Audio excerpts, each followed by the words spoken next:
Welcome friends, this is Kim from Stones Hill Homestead, and today we are canning sausage, and I have another item that I'm gonna be canning today, and I'm not gonna ruin the surprise, but I thought I would touch base with you. I have fried the sausage up, which you need to cook before canning it, and we will get started. So as you can see, the sausage is all browned. It's ready to go. And I am just going to start filling the jars with the sausage. There's water in the sausage. I just use that to help cook it down. I'm not really worried. I like some of the fat left in it, but I do have some water in this. And it takes about 2 pounds of sausage to fill a quart jar. 1 pound per pint. And I'm gonna tap it down, but I'm still gonna leave my 1-inch head space.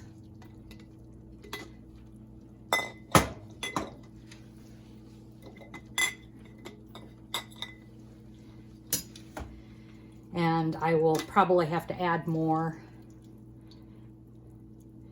once I tap it down just a little bit. I'm not going to pack it down.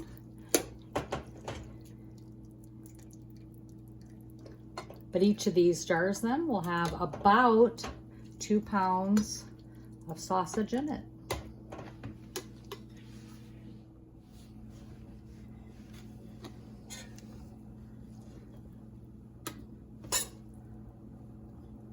Many people wonder, why would you can meat? And I've said it many times in other videos that I've made. It's just to free up space in my freezer, and in the event of power outages. Remember, there are storms that come through northern Indiana, and it's not always like tornadoes or things like that, or thunderstorm weather related, but there's snowstorms, there are car accidents, there are windstorms, ice storms. There's just many things and many reasons why your power could go out. And if you don't have a whole house generator or another avenue for power, whether it be solar or, like I said, a generator or oh gosh, wind power, whatever you use, you always have to be prepared for this by getting this sausage ready and in jars. The main thing is, for me, is the ease of having a meal ready in minutes. I can use this for sausage gravy. I can use this for lettuce wraps, which is a family favorite. I can use this for many things, lasagnas, pizza, whatever I choose to make, and it's always ready. I don't have to thaw it. I don't have to think about it. I can dump it in a pan. I can heat it up, and it is ready to go. Well, I'm going to finish topping off these jars, and once I get that done, I will come back and show you the next step. Okay, so this is totally optional. You are in your kitchen, I'm in mine, so just do whatever you want to do. It's not necessary, but I do put about a 1/4 teaspoon of salt in my sausage, and I just do it for flavor. Since I am not going to be adding broth because I've drained it, I want to make sure that there's some flavor in here. Sausage is absolutely wonderful. Without it, don't need it, but our tastes desire a little bit of salt when we open it. And so I know it's ready to go. I am going to be pouring boiling water over these jars, into the jars, filling it up 1-inch headspace.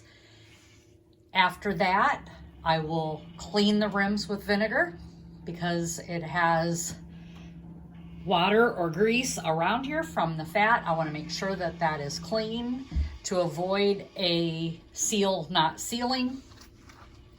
Put the rings on, and then I'm going to be canning in my All-American canner. The next canner load that you will see will have some sausage in it, but we are going to do another item that I have never done, but I am very intrigued by it, and I want to bring you along and show you how it's done, and let's see what we can do with it. I will be canning bacon. I wanted to bring you back, friends. Look at this. This is why we cook the sausage, to get all that fat off.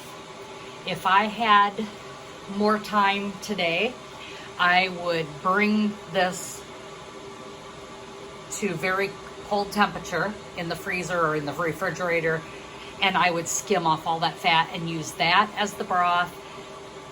But I've decided not to do that. I'm just going to use boiling water today in my quart jars. But this is really fatty. It looks that way. I added 2 quarts of water when I was cooking down my sausage, so it's probably more than it really is. It looks like more than it really is, but this is why you do it. You don't want this fat in the jars. You want some just for flavor, but you don't want all of this fat in there. One, it can cause seal issues. I just don't like it, but when I'm all done, you'll see that there is still a little bit on the surface of the sausage that holds top of the water from the meat itself, from finishing cooking inside those jars. But I just wanted you to see why we need to cook the sausage first before canning it.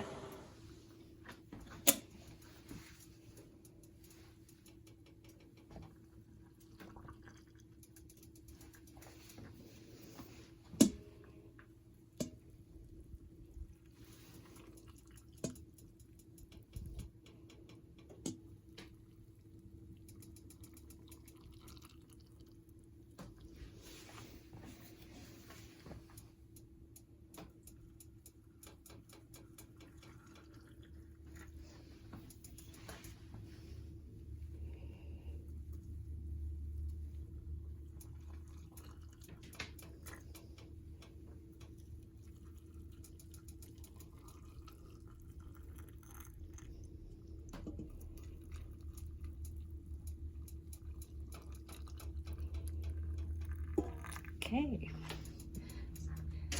there we've got that. Water in there. Gonna debubble.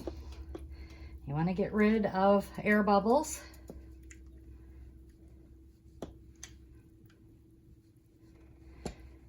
One-inch headspace.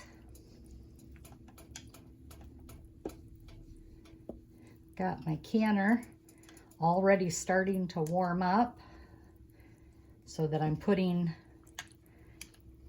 the hot jars in hot water. Oops, sorry about that. Didn't mean to have my arm in the way. And I have canned a lot of things and meat, so I'm pretty good at eyeing up my 1-inch, but there are measuring tools.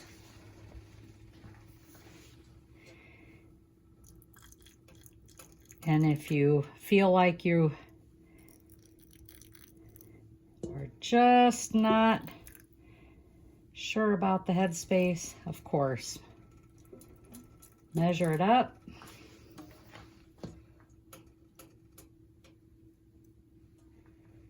Good. And remember, I know it's a broken record for those learning to can and watching these videos, but you have to remember to get that rim clean.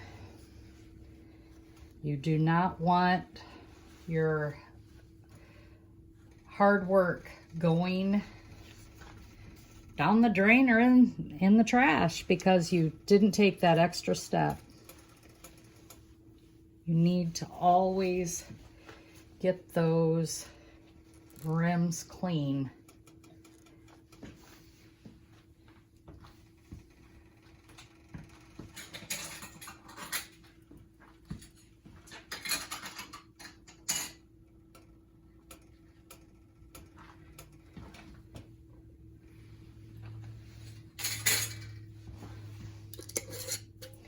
Today I'm using some ball lids.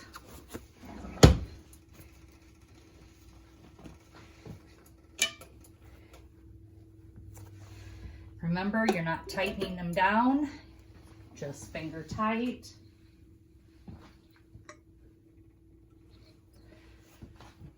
Wipe that rim off again because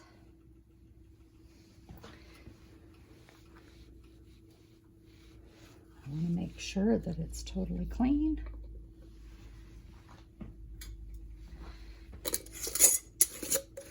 These jars are hot, so you don't want to burn your hands. Make sure you protect yourself from that.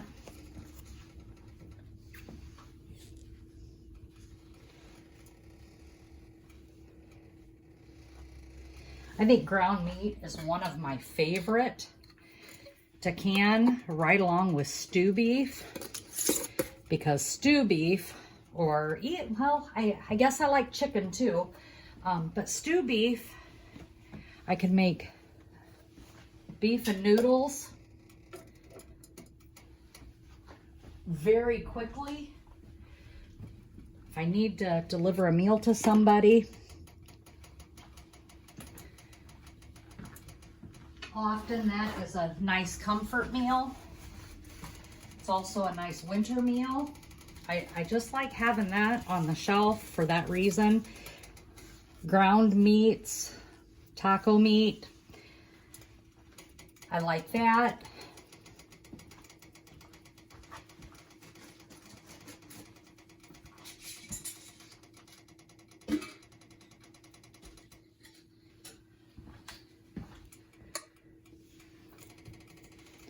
There's just so many things that you can do with shelf-stable meat.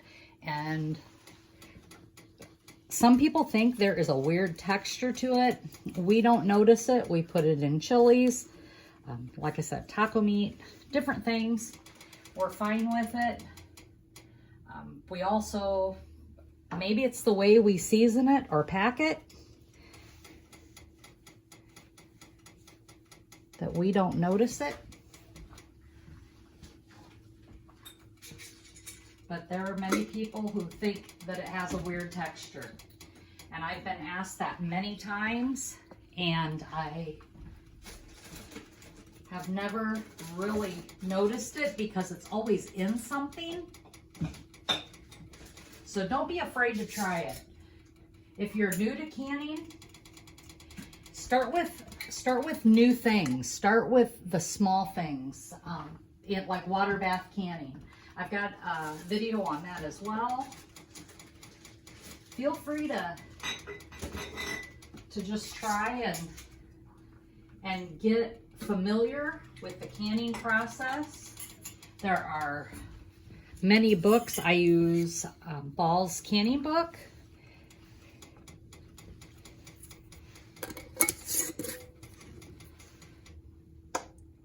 And that'll bring you so much valuable information. There's online resources.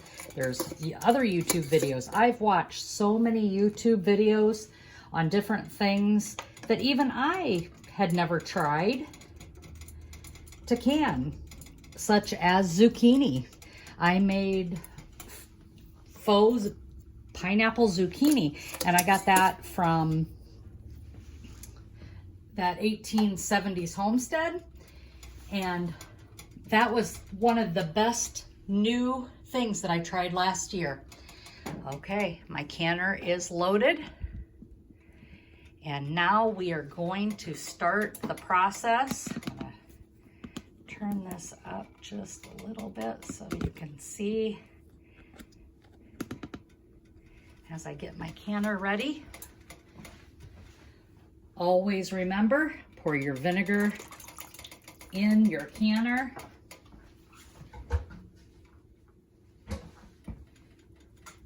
This canner requires me to put oil around the seal. I always use olive oil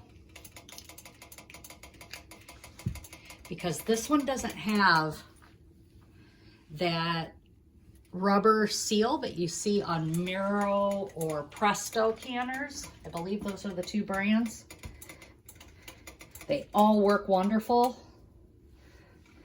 This is just my preference. I have two. This is my small canner to do 7 quarts, and then I have the All-American where I can do 18 pints, and I believe it is 14 quarts. I'd have to check that though for sure. So I am going to place the lid on the canner, but I'm going to turn this around so you can see it and how it gets placed. There we go. This notch right here needs to match up with this arrow. So I put the lid on and I turn it. And I have this special tool, my Tupperware citrus peeler, that I use to make sure my lid is level all the way around, because you don't want it crooked on your canner. And this just seems to give me a great level lid. Oops. Go. There's that. Now when you are canning with this, you need to put across wing nuts. And these wing nuts are going to tighten across from each other. So this one is going to move you so you can see better. This wing nut here is going to tighten up with the one across.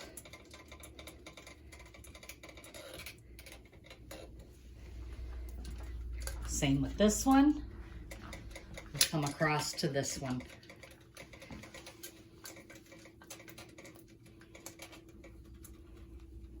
And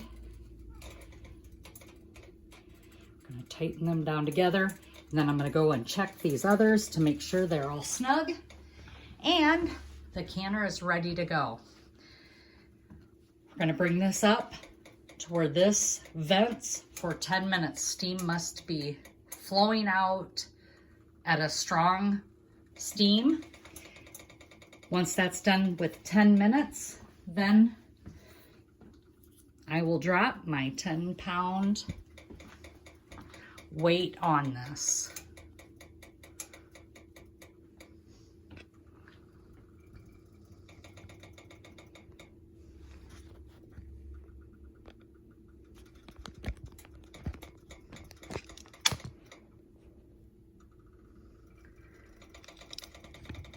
Sorry about that, folks. I will drop my 10-pound weight on this right there. It says 10. I will drop that on there, and then I will bring up pressure up to 10 pounds, and I will pressure can for 90 minutes. And I will see you when we get to the next step. So we're done canning, pressure canning the ground meat, the ground sausage. I've taken the weight off. It's in my oven mitt, so I didn't burn my fingers. I let it come down to 0. I've removed the weight, and now I'm ready to open up my canner. I've let it set.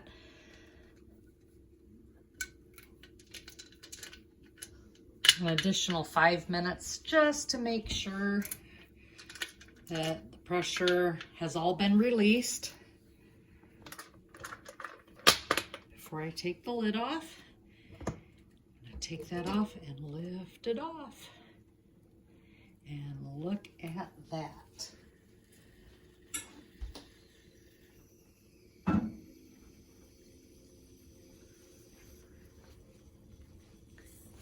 You can see that the jars are still in there bubbling.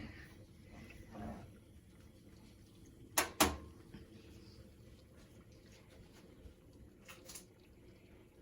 I am going to get the jar lifter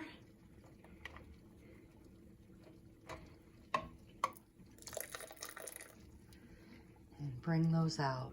Look at that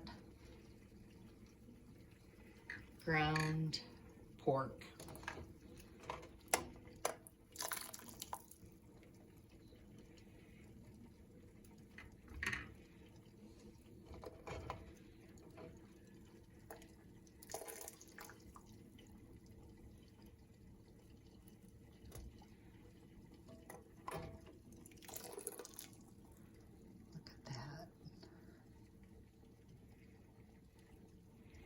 Doesn't appear to be any siphoning from these.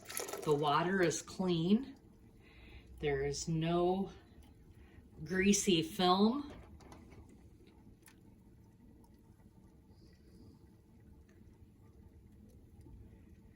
In the water, which tells me that it processed well.